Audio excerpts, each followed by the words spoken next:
Hi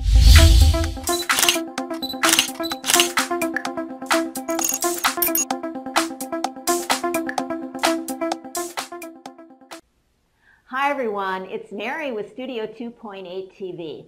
This is a rebroadcast of the video about the depth of field preview button. The previous video had some sound and image problems, so I have decided to start all over with a brand new video. So let's get started. One of the most overlooked tools at the photographer's disposal is the depth of field preview button.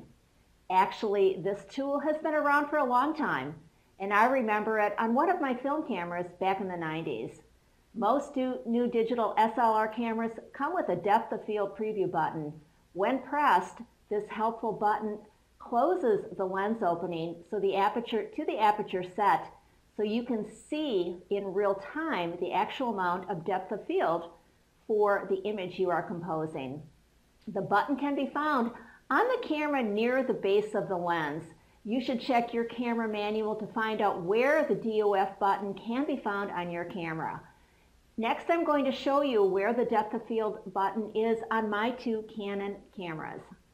Alright, so the depth of field preview button is found on the right side of the camera near the lens mount, and this is for the Canon 6D camera.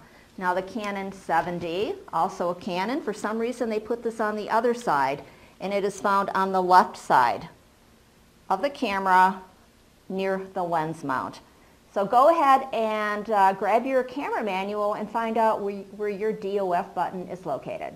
The easiest way to experiment with the button is to be in the aperture priority mode.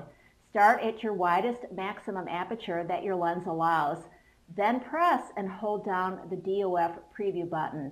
Then close down the aperture, pressing the button with each setting to see what the effect looks like. When you get to smaller apertures, the image in the viewfinder will appear dark, which is one of its drawbacks. This tool was more important in film photography when you couldn't actually see the images right away. With digital photography, because you can see the image immediately, you can also zoom in on it during playback to view the depth of field. If it's not quite right, then you can reshoot. Now I'm going to show you how I use the depth of field preview button with this arrangement. And go ahead and give it a try and see if it's a valuable tool that you'll be able to use. So I'm going to photograph this flower arrangement right here, and this front flower is going to be my subject, and that's what I'm going to focus on.